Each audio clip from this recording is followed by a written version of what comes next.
ابھی کل ہی وہ ابراہیم کی پیکنگ کر رہی تھی، کیونکہ ابراہیم نے اسے بتایا تھا کہ وہ کام کے سلسلے میں دبئی جا رہا ہے، 3 دن وہیں پر ہی رکے گا۔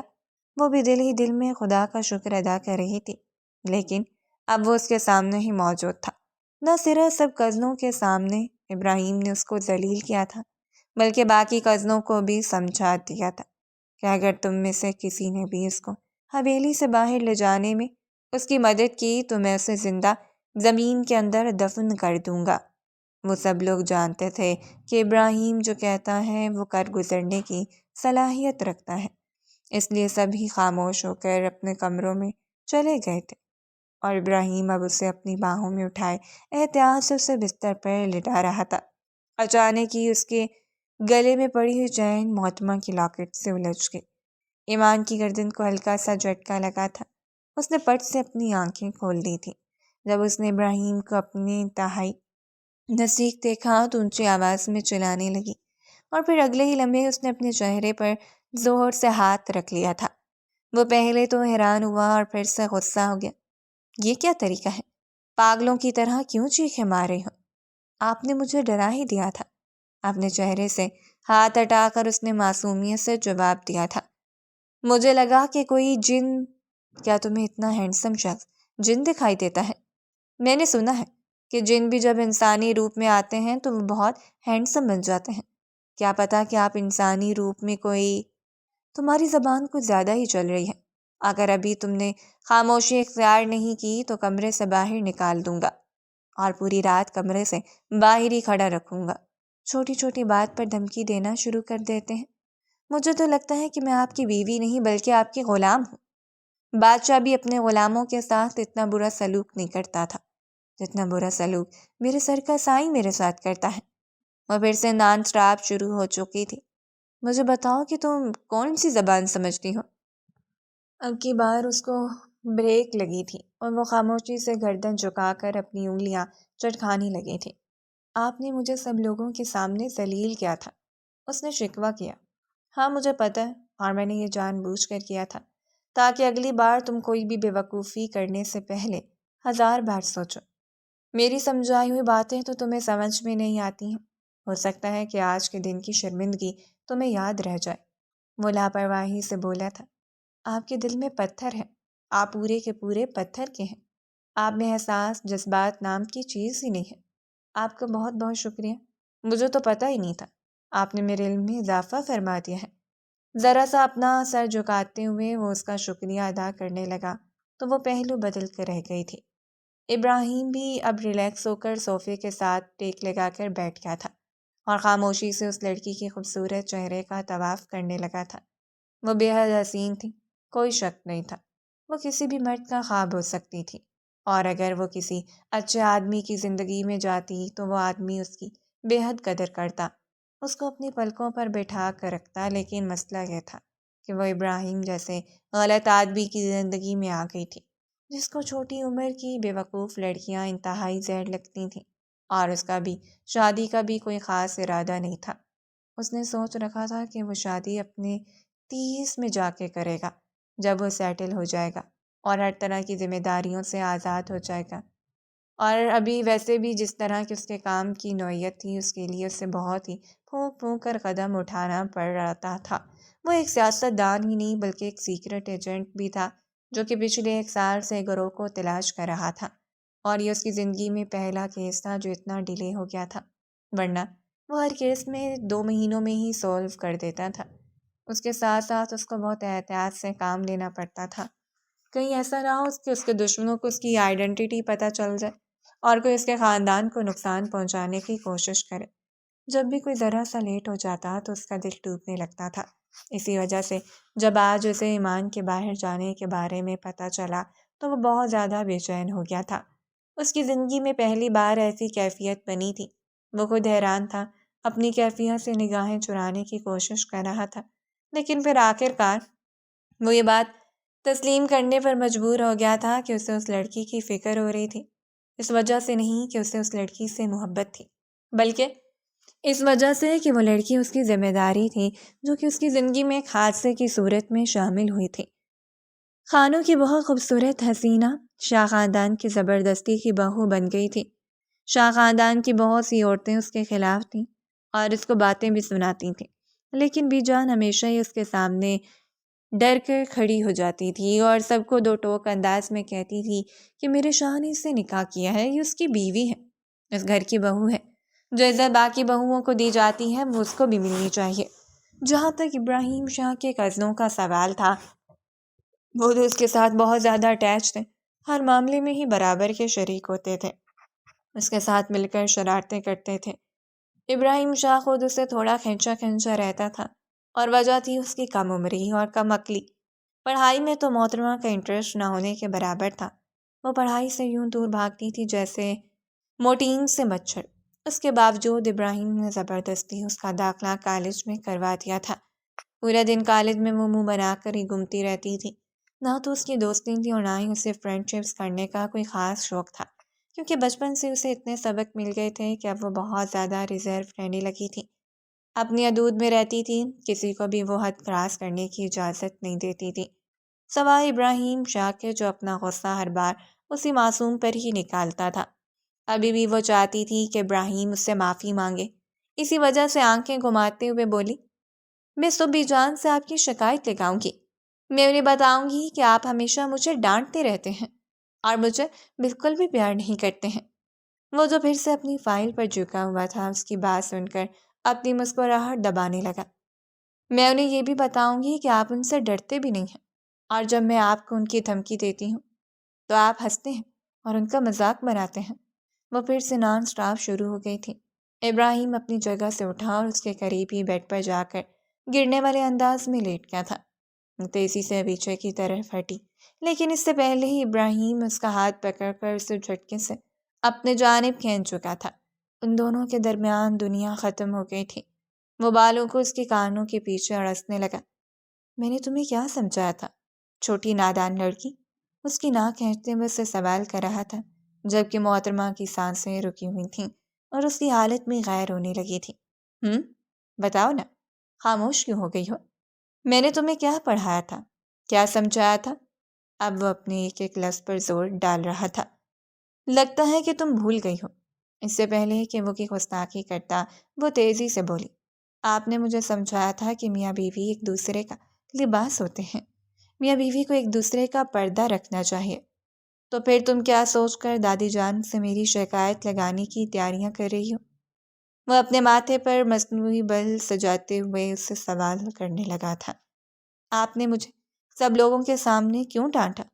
آپ کو مجھ سے معافی مانگنی چاہیے، آپ کو مجھ پر اتنا غصہ نہیں کرنا چاہیے تھا۔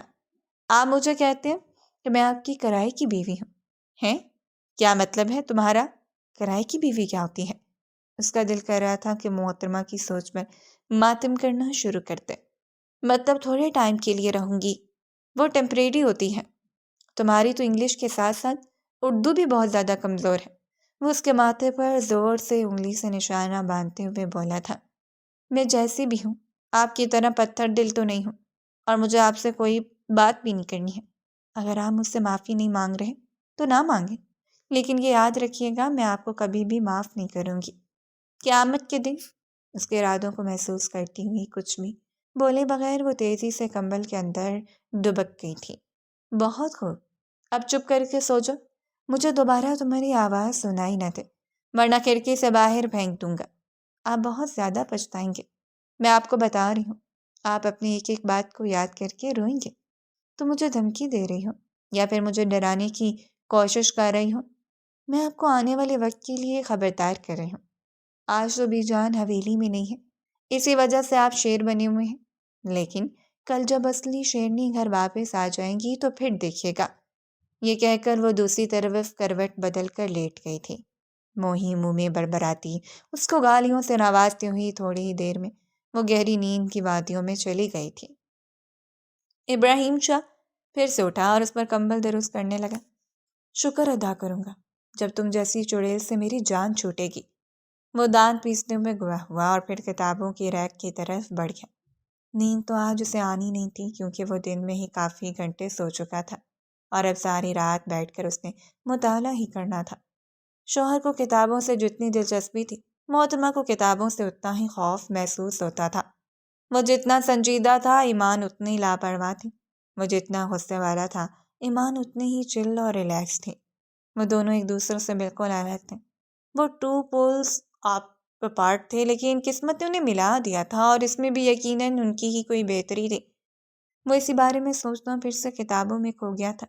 ایمان کے چھوٹے چھوٹے خراٹے پورے کمرے میں گونج رہے تھے، اور اس کی بھاری سانسوں کی آواز بھی ابراہیم شاہ کو ڈسٹرب کرنے لگی تھی۔ وہ خود کو کتنا روکنے کی کوشش کیوں نہ کر لیتا، لیکن یہ بات تو سچ تھی کہ اس کی بیوی تھی، اس کے نکاح میں تھی۔ وہ اس پر پورا پورا حق رکھتا تھا، اور وہ کوئی فرشتہ تو نہیں تھا۔ احساسات، جذبات اس کے بھی تھے۔ کبھی کبھار جب جذبات بہت زیادہ حاوی ہونے لگتے تھے تو اس کے لیے خود کو روکنا مشکل ہو جاتا تھا۔ ابھی بھی وہ تیزی سے بالکنی میں جا کر کھڑا ہو گیا تھا اور گہری سانسیں لے کر اپنے آپ کو پرسکون کرنے کی کوشش کر رہا تھا۔ وہ اپنی ایک رات کے سکون کے لیے اس لڑکی کی زندگی خراب نہیں کرنا چاہتا تھا۔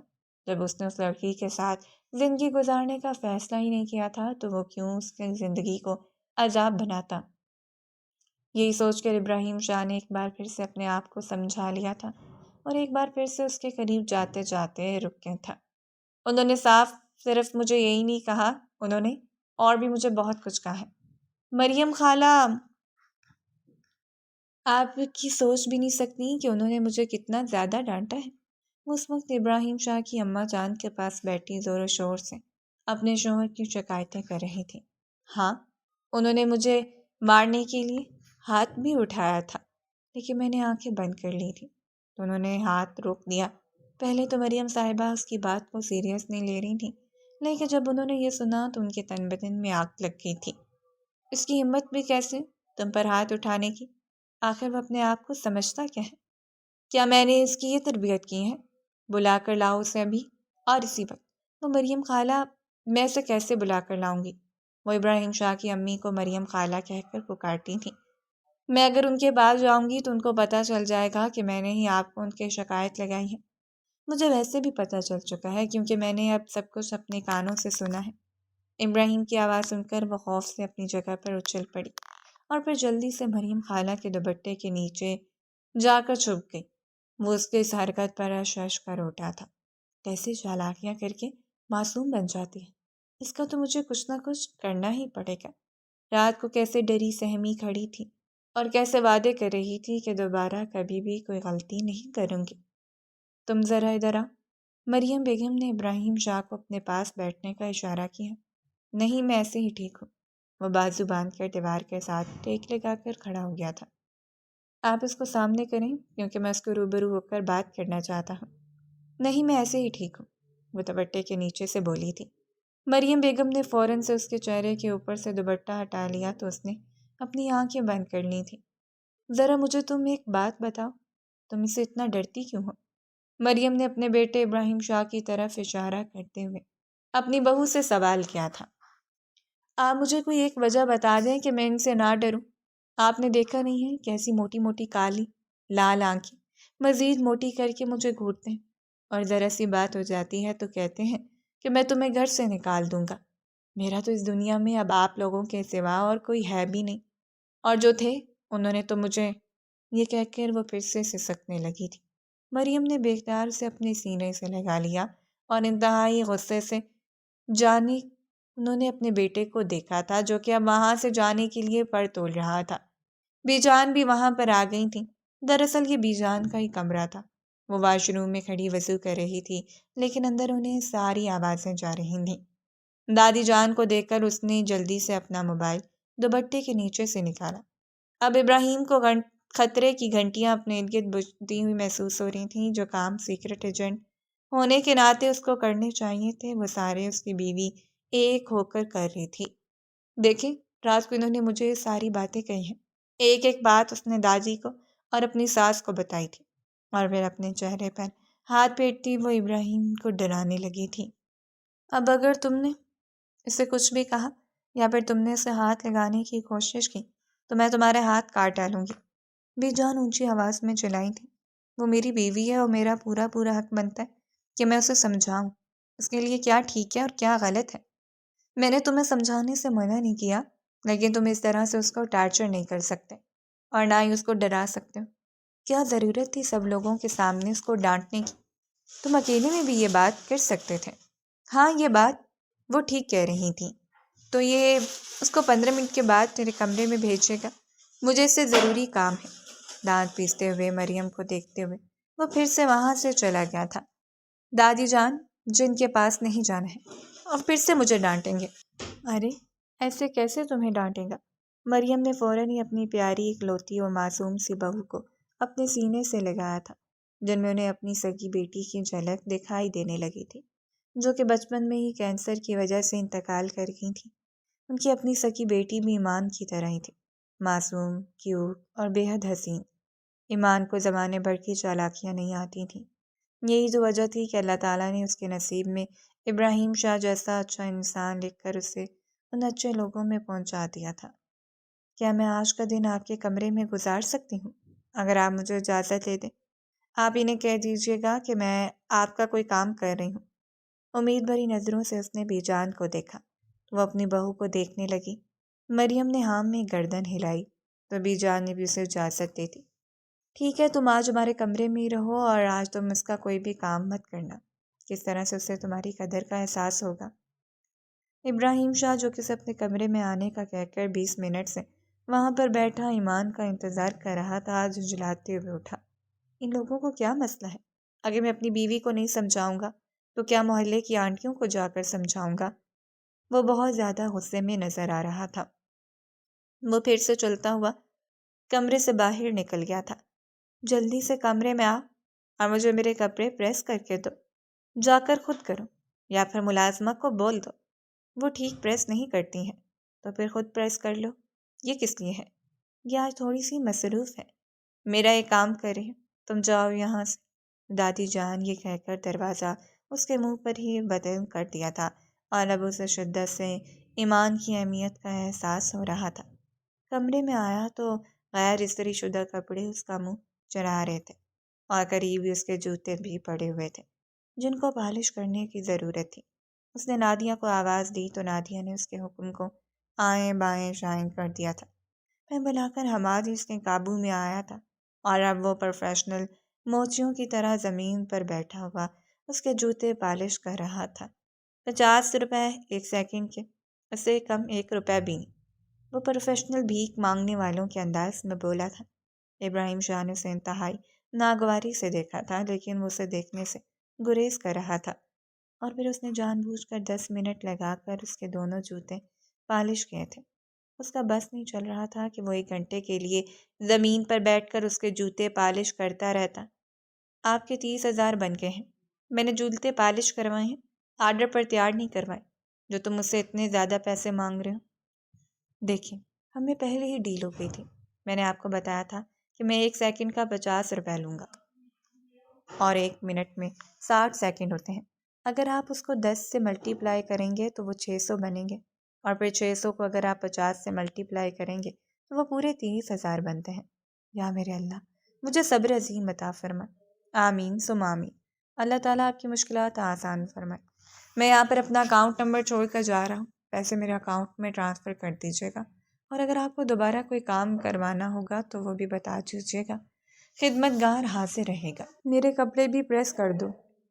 حماد نے کپڑے پریس کرنے کے بعد پھر سے پیسے مانگے۔ اگر تم چاہتے ہو کہ تمہیں 30,000 ملیں تو خاموشی سے یہاں سے 9 2 11 ہو جا۔ آپ نے میرے ساتھ چیٹنگ کی ہے، لیکن اس کے ساتھ ساتھ مجھے میری زندگی کا سب سے بڑا سبق بھی مل گیا ہے کہ آئندہ اگر آپ کسی کے ساتھ کام کرو تو آپ اس سے ایڈوانس میں آدھی رقم لیا کرو۔ یہ کہہ کر وہ تن فن کرتا ہوا وہاں سے چلا گیا تھا۔ جب وہ کھانا کھانے کے لیے باہر آیا تو ایمان وہاں پر موجود نہیں تھی، ورنہ وہ اس کے سامنے نہ صرف کھانا رکھتی تھی بلکہ اس وقت تک اس کے قریب بھی کھڑی رہتی تھی جب تک کہ وہ کھانا کھا نہیں لیتا۔ حالانکہ وہ اسے ان سب سے منع بھی کر رہا تھا۔ وہ اکثر اسے یہ بھی کہتا تھا کہ میرے ساتھ ہی بیٹھ کر کھانا کھایا کرو، تمہارا اس طرح سے کھڑے رہنا اچھا نہیں لگتا ہے۔ مگر ایمان کو یہ سب کچھ کرنا پسند تھا، اور مریم صاحبہ جب اپنے بہو کی عادتیں دیکھتی تھیں تو اس کے لیے مزید بچی چلی جاتی تھیں۔ لیکن ان کی جٹھانی، جن کی خواہش تھی کہ وہ اپنی بیٹی کی شادی ابراہیم شاہ سے کروائیں، وہ ایمان سے خیر کھاتی تھی۔ جب بھی خاندان میں کوئی ایونٹ ہوتا تھا یا پھر کوئی فنکشن ہوتا تھا تو وہ وہاں پر سب لوگوں کو پکڑ پکڑ کر اپنے پاس بٹھاتی تھی، اور ان کے سامنے ایمان کی برائیاں کرتی تھی۔ ان کی بات یہیں پر شروع ہو کر یہیں پر ختم ہو جاتی تھی۔ نان سید ہے اور شاہ کی بہو سید زادی ہونی چاہیے تھی۔ بی جان نے اس پر کوئی اعتراض نہیں کیا تھا کیونکہ وہ دوسری برادری کی عورتوں کو بہو بنا لیتے تھے، لیکن وہ اپنی بیٹیاں دوسری قوموں میں نہیں دیتے تھے، اور یہاں پر بھی دوسری قوم سے لڑکی لائی گئی تھی، بھیجی نہیں گئی تھی۔ پورا دن بی جان کے کمرے میں گزارنے کے بعد وہ فخر سے اپنی گردن اکڑا کر اپنے کمرے کے اندر داخل ہوئی تھی۔ ابھی اسے کوئی سوچنے سمجھنے کا موقع ہی نہیں ملا تھا کہ اس کے بازو پکڑ کر اسے پھر سے اپنے انتہائی نزدیک کر چکا تھا۔ اس کی کمر پر اپنے دونوں ہاتھ جماتی ہوئی وہ اس کی آنکھوں میں جھکتے ہوئے اس کی روح تک کو فنا کر گیا تھا۔ تم یہ سب کچھ کر کے کیا ثابت کرنا چاہتی ہو چھوٹی لڑکی؟ اسے سراتے ہوئے لہجے میں اس کے کانوں میں جھکتے ہوئے بولا تھا۔ یہ آپ کیا کر رہے ہیں؟ اس سے دور ہو کر بات کریں۔ بیوی ہو تم میری، کیا فائدہ بیوی ہونے کا؟ آپ کون سا مجھے اپنی بیوی تسلیم کرتے ہیں؟ وہ غصے سے دانت پیستے ہوئے بولی تھی۔ تم اتنا چڑ کیوں رہی ہو؟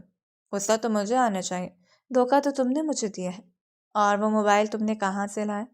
مجھے امی جان نے تحفے میں دیا تھا۔ پھر مجھے اس بارے میں کیوں نہیں بتایا؟ میں آپ کو بتانا چاہتی تھی لیکن آپ نے مجھے موقع ہی نہیں دیا اور آپ نے مجھے ذلیل کر دیا۔ وہ گہری سانس خارج کر کے رہ گیا تھا۔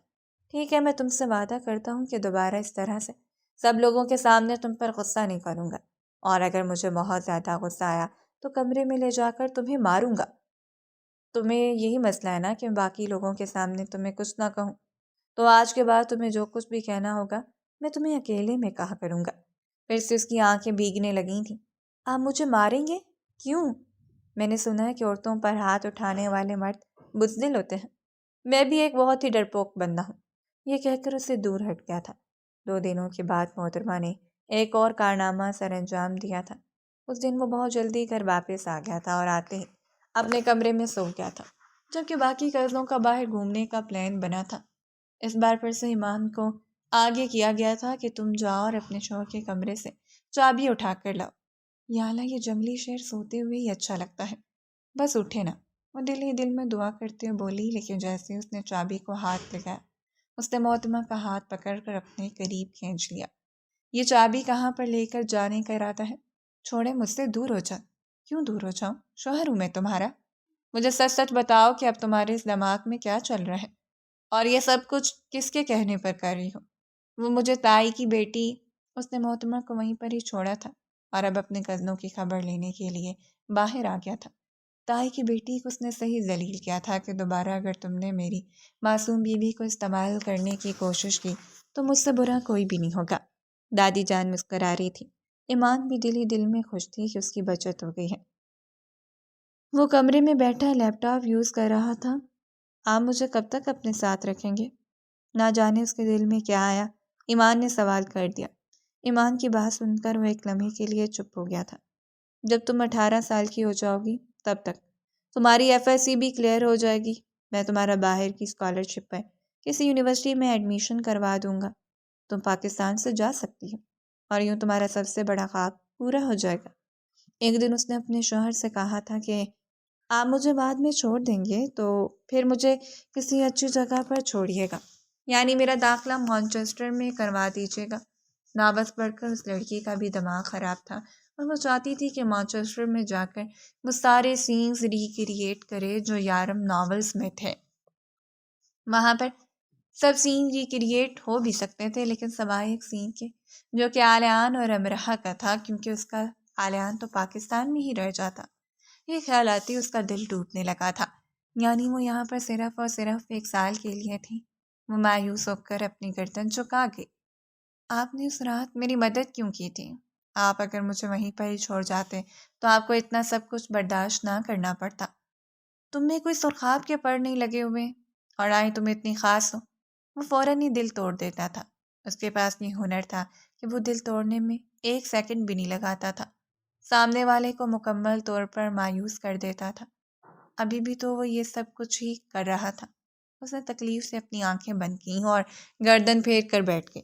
وہ رات کسی فلم کی طرح اس کی نظروں کے سامنے گھومنے لگی تھی۔ اس کی ماں کا کچھ سال پہلے یہ کار حادثے میں انتقال ہو گیا تھا۔ جب تک اس کے ماں باپ زندہ تھے تب تک اس نے بہت ہی مزے کیے اور اپنی مرضی کی زندگی گزاری تھی۔ اس پر کوئی روک ٹوک نہیں تھی اور وہ اپنے ماں باپ کی لاڈلی بچی تھی۔ ادھر اس کے ماں باپ کا انتقال ہوا تھا اور ادھر اس کے چچا جان نے اس کے ابا کی ساری دولت پر قبضہ کر لیا تھا۔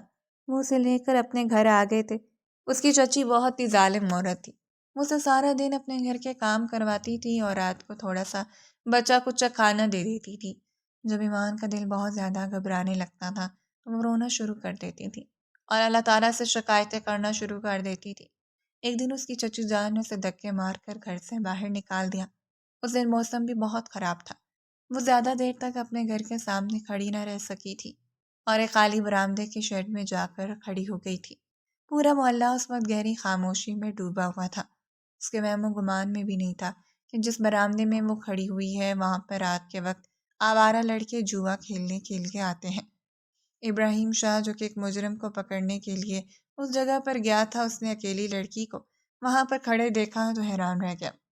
اس قدر خراب موسم میں ایک معصوم سے خوبصورت چھوٹی لڑکی وہاں پر کیا کر رہی تھی؟ اس کو کچھ غلط ہونے کا احساس ہوا تھا۔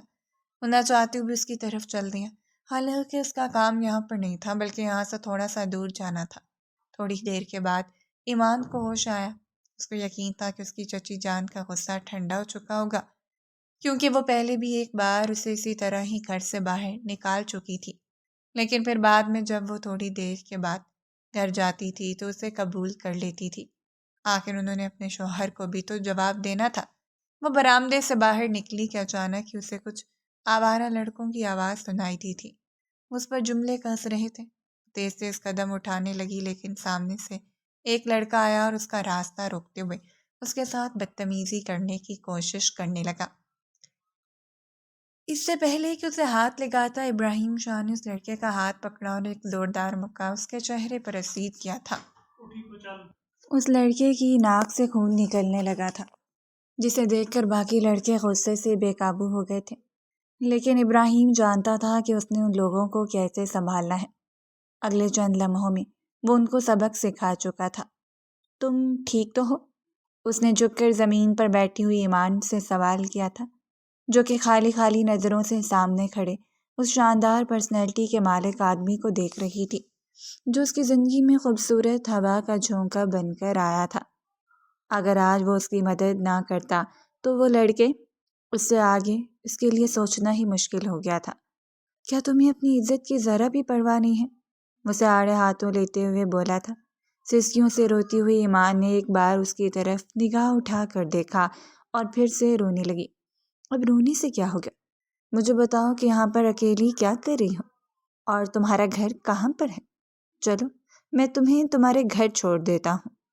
مجھے میری چچی نے گھر سے باہر نکال دیا تھا، اور باقی گھر والے ماما بابا وہ کہاں پر ہیں؟ وہ اس دنیا میں نہیں ہیں، سب مجھے چھوڑ کر چلے گئے ہیں۔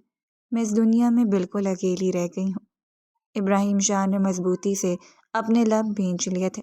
اگر اس کے ماں باپ زندہ ہوتے تو کسی میں بھی اتنی ہمت نہ تھی کہ وہ اس کو ہاتھ بھی لگاتا۔ اسے اس لڑکی سے ہمدردی محسوس ہوئی تھی۔ اس کے گمان میں بھی نہیں تھا کہ ہمدردی اس کے لیے کتنی بھاری ثابت ہونے والی ہے۔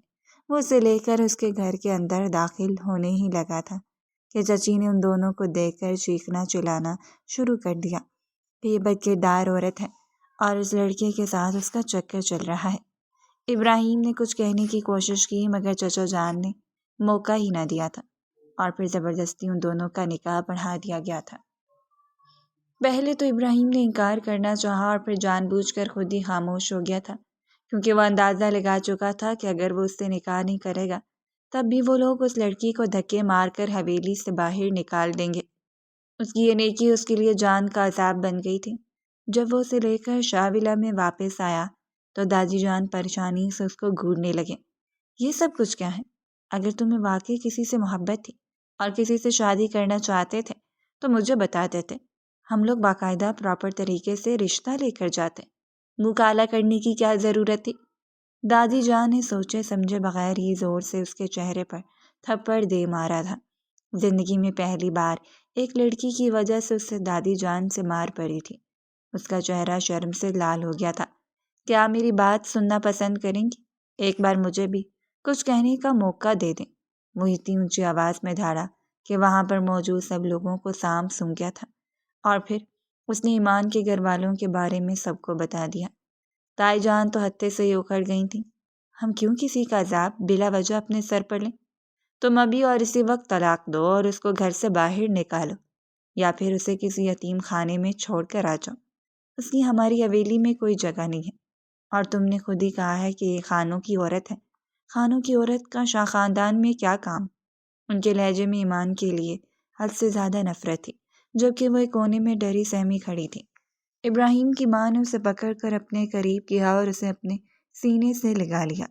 ہمارے خاندان میں جو رشتے ایک بار جڑ جاتے ہیں انہیں توڑا نہیں جاتا۔ طلاق کے بارے میں تو آپ سوچیے گا بھی مت۔ جو کچھ بھی ہوا ہے، جیسے حالات میں ہوا ہے، ایسے ہونا تو نہیں چاہیے تھا، لیکن اب ان چیزوں کو قبول کرنے کے علاوہ ہمارے پاس دوسرا کوئی راستہ نہیں ہے۔ وہ اس لڑکی کو پکڑ کر اپنے کمرے میں لے کر چلی گئی تھی۔ وہ اپنی جیٹھانی سے بہت زیادہ تنگ تھی۔ وہ اپنی جیٹھانی کی بیٹیوں سے بھی واقف تھی۔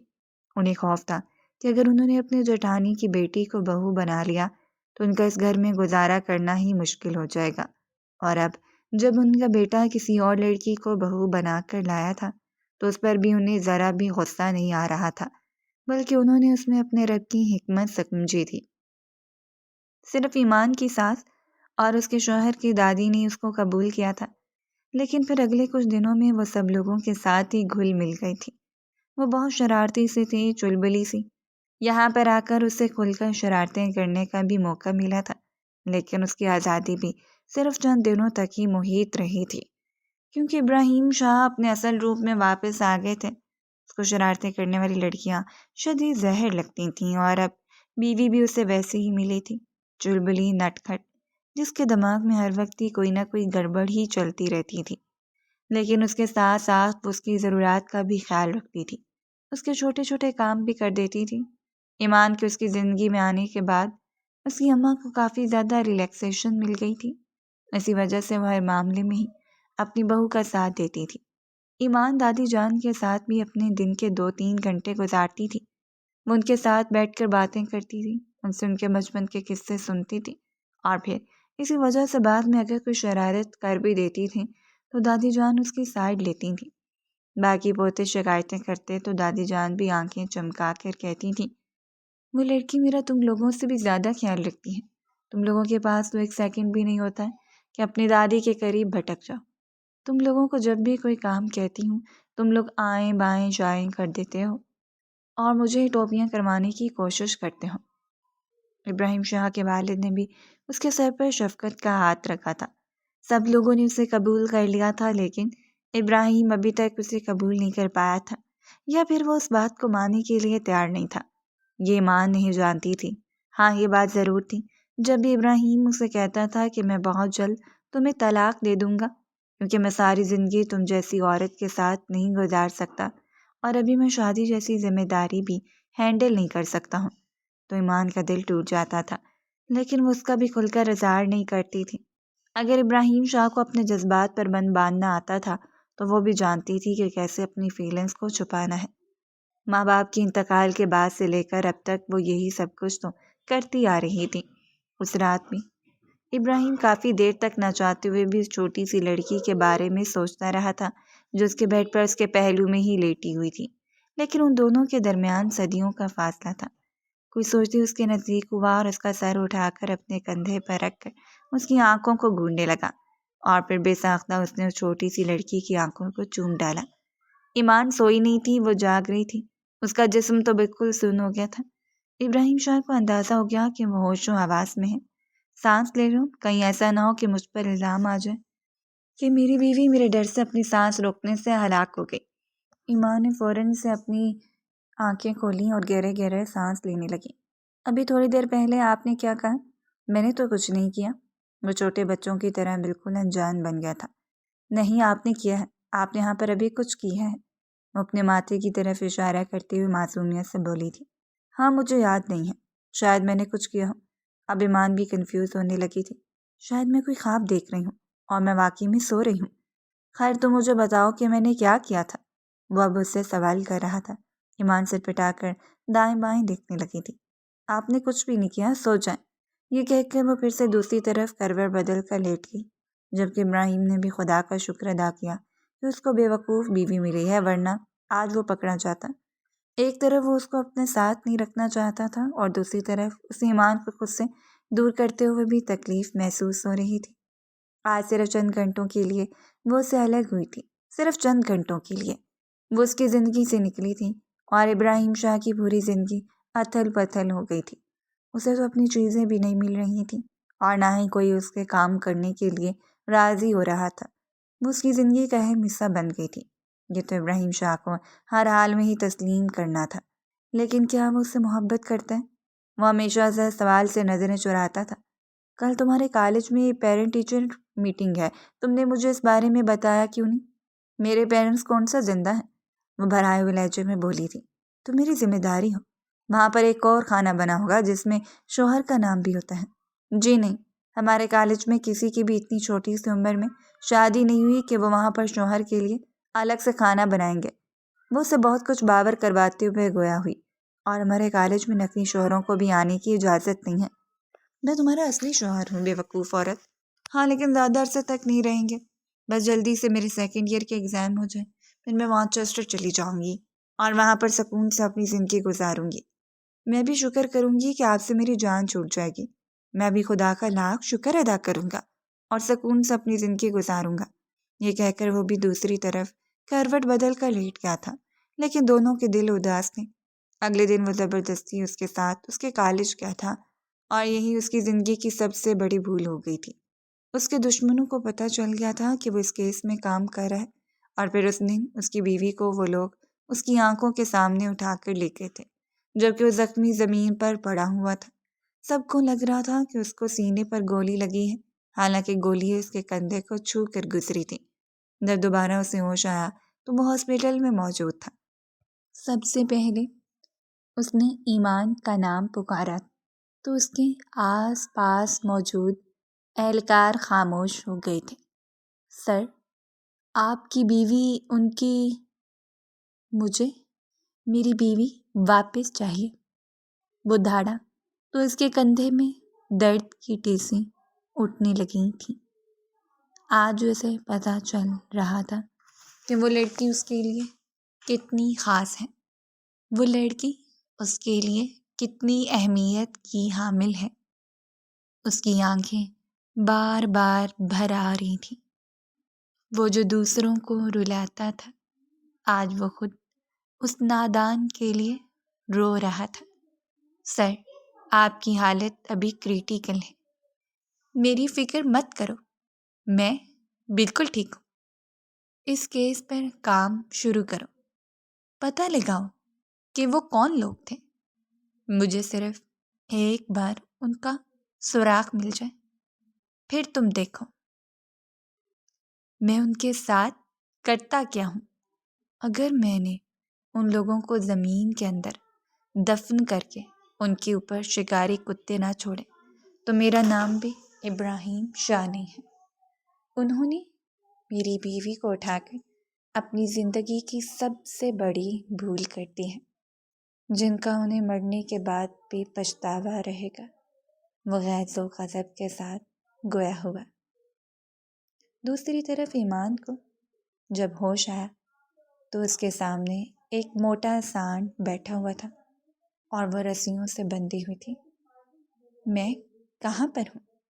اس نے جمائی لی۔ اور یہ تم نے میرے ہاتھ کیوں باندھے ہیں؟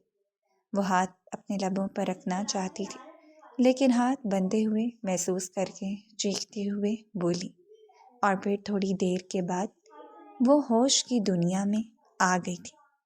کیا تم لوگ مجھے اغوا کر کے لائے ہو؟ وہ یکدم ہی بہت ایکسائٹیڈ ہو گئی تھی۔ سامنے بیٹھے سانڈ نے حیرت سے باقی لوگوں کو دیکھا۔ تم اتنی خوش کیوں ہو رہی ہو؟ اصل میں مجھے اغوا ہونے کا بچپن سے ہی بہت شوق تھا۔ مجھے لگتا ہے کہ یہ لڑکی اوپر سے تھوڑی سی ہلی ہوئی ہے۔ ایک آدمی نے کہا تو دوسرے نے بھی اس کی ہاں میں ہاں ملا دی تھی۔ دیکھو، میں تم لوگوں کے سامنے کوآپریٹ کروں گی، لیکن پھر اس کے لیے تمہیں بھی میرے ساتھ کوآپریٹ کرنا ہوگا۔ میں دوپہر سے بھوکی ہوں، میں نے کچھ بھی نہیں کھایا ہے۔ جلدی سے میرے لیے پیزا آرڈر کرو۔ اوہ ہیلو میڈم، اپنی اوقات میں رہو۔ ہم تمہیں یہاں پر اغوا کر کے لائے ہیں، مہمان بنا کر نہیں لائے ہیں۔ جس آدمی کے کہنے پر انہوں نے اس کو اٹھایا تھا وہ سردار وحید تھا۔ اس نے ان لوگوں کو سختی سے سمجھایا تھا کہ اس لڑکی کو ذرا سی بھی خراش نہ آئے۔ میں بعد میں اس لڑکی سے پوچھوں گا، اگر اس نے مجھے تم لوگوں کے خلاف کوئی بھی شکایت لگائی تو میں تم لوگوں کو نہیں چھوڑوں گا، کیونکہ ایمان سردار وحید کے لیے بھی بہت زیادہ خاص تھی۔ اس نے جب ایمان کو پہلی بار دیکھا تھا تو وہ اسے بہت اچھی لگی تھی، اور اب وہ چاہتا تھا کہ اپنے دشمن یعنی ابراہیم شاہ کو راستے سے ہٹانے کے بعد وہ ایمان سے نکاح کر لیں۔ ٹھیک ہے، پھر میں تمہارے باس سے تمہاری شکایت لگا دوں گی، ایمان نے آنکھیں گھماتے ہوئے کہا۔ ارے بی بی، ناراض کیوں ہو رہی ہوں؟ میں ابھی پیزا آرڈر کرتا ہوں، اس نے جھٹ سے کہا، اور پھر معتمہ کے لیے پیزا لایا گیا تھا۔ وہ اطمینان سے بیٹھی پیزے سے انصاف کر رہی تھی۔ تم میں سے کسی نے کھانا ہے؟ اس نے ایک سلائس اٹھا کر ان کی طرف بڑھانا چاہا تو انہوں نے ہاتھ اٹھا کر انکار کر دیا تھا۔ رزق کو انکار نہیں کرتے ہیں، وہ نے بڑے بزرگوں کی طرح سمجھاتے ہوئے بولی تھی۔ یہ تم لوگوں نے مجھے کتنے گندے کمرے میں رکھا ہوا ہے، کیا یہاں پر اس کے علاوہ اور کوئی کمرہ نہیں ہے؟ اس نے معصومیت سے استفسار کیا تھا۔ صاحب کا حکم ہے، آپ یہاں سے کہیں بھی نہیں جا سکتی ہیں۔ یہ کہہ کر وہ لوگ تیزی سے باہر نکل گئے تھے، کیونکہ اب اس لڑکی کو برداشت کرنا ان کے لیے بہت مشکل ہو گیا تھا۔ باہر سے انہوں نے لاک لگا دیا تھا۔ ایمان دیوار کے ساتھ جا کر بیٹھ گئی۔ اس کی آنکھیں آنسوؤں سے بھیگ گئی تھیں، لیکن اس کے دل میں کہیں نہ کہیں امید بھی تھی کہ میرا ابراہیم شاہ میرے لیے ضرور آئے گا۔ دوسری طرف ابراہیم سب سے پہلے وحید کے اڈے پر پہنچا تھا۔ اس کے لیے وحید کے بارے میں پتہ لگانا مشکل نہیں تھا، کیونکہ وہ پچھلے 1 سال سے اس کا پیچھا کر رہا تھا۔ اس نے وحید کی بیٹی کو یرغمال بنایا تھا، جس کو وحید نے ساری دنیا سے چھپا کر رکھا ہوا تھا۔ جب اسے اس بارے میں پتہ چلا تو وہ بے قابو ہو گیا۔ اس کے پہلے ایک شادی ہو چکی تھی، لیکن اس کی بیوی ایک حادثے میں ماری گئی تھی، اور بہت سے لوگوں کا کہنا تھا کہ وحید نے اسے خود مارا تھا، کیونکہ اپنے عاشق کے ساتھ پکڑی گئی تھی۔ وجہ جو کچھ بھی تھی، لیکن ان کی آخری نشانی یعنی ان کی بیٹی وحید نے سب لوگوں سے چھپا کر اس کی خالہ کے پاس رکھی ہوئی تھی۔ میں صرف ایک شرط پر تمہاری بیٹی تمہارے حوالے کروں گا، اگر تم میری بیوی کو میرے حوالے کر دو۔ اور پھر ان لوگوں کے درمیان ڈیل ہو گئی تھی۔ وہ چھوٹی سی بچی ابراہیم شاہ کے ساتھ بھی کافی زیادہ اٹیچ ہو گئی تھی، اور وہ اپنے بابا سے بھی نفرت کرتی تھی، کیونکہ اس نے اپنے بابا کو خود لوگوں کی جان دیتے ہوئے دیکھا تھا۔ وہ اپنے بابا سے ڈرتی تھی، یہی وجہ تھی کہ وہ اپنی خالہ جان کے پاس رہتی تھی۔ اور پھر ابراہیم شاہ اپنی بیوی لینے میں کامیاب ہو گیا تھا، اور اس کی بیٹی بھی اس کے حوالے کرتی تھی، لیکن اس کے ساتھ پولیس نے اس کو چاروں طرف سے گھیر لیا تھا۔ وحید کی بیٹی پھر سے اپنی خالہ جان کے پاس چلی گئی، اور وحید جیدلوں کی سوراخوں کے پیچھے موجود تھا۔ ابراہیم شاہ اپنی بیوی کو لے کر اپنے گھر واپس آ گیا تھا۔ سب لوگوں سے ملنے کے بعد جب وہ کمرے میں گئی تو وہ کھڑکی کے پاس ہی کھڑا تھا۔ وہ خاموشی سے بیڈ پر جا کر بیٹھ گئی۔ ابراہیم اس کے پاس آیا اور اگلی لمحے ایک چٹکے سے اسے اپنے سینے سے لگا لیا۔ وہ اپنی جگہ پر اسٹل ہو گئی تھی۔ I love you, I really love you. تم سوچ بھی نہیں سکتی کہ اس دن میری کیا حالت ہو گئی تھی جب میں نے تمہیں خود سے دور ہوتے ہوئے دیکھا۔ یوں لگا جیسے کسی نے میری سانسیں مجھ سے چھین لی ہوں۔ دل سینے میں دھڑک تو رہا تھا، مگر زندگی اس میں باقی نہیں رہی تھی۔ ہر لمحہ، ہر قدم تمہاری کمی کا احساس دلا رہا تھا۔ میں نے تب جانا کہ میں تمہارے بغیر جینے کا ہنر سیکھ ہی نہیں سکتا۔ اسی دن مجھ پر یہ راز آشکار ہوا کہ میری سانسیں، میری خوشیاں، میری دعائیں سب تم سے جڑی ہیں۔ تم ہو تو میں ہوں، تم نہ ہو تو میں کچھ بھی نہیں۔ میری دنیا کا مرکز، میری ہر خواہش کا آغاز اور انجام صرف تم ہو۔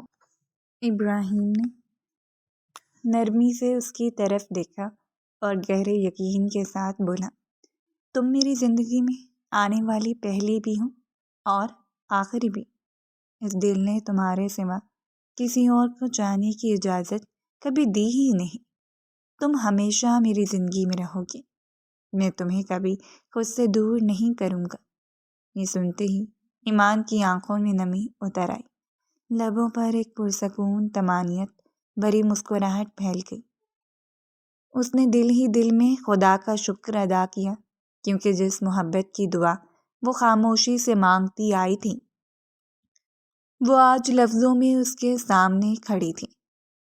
آواز میں ہلکی سی لرزش لیے ایمان نے اعتراف کیا، ابراہیم، میں بھی آپ سے محبت کرتی ہوں، بہت پہلے سے۔ یہ سن کر ابراہیم ایک قدم اور قریب آ گیا۔ فاصلوں نے خود ہی دم توڑ دیا۔ اس کی قربت میں تحفظ تھا، حق تھا۔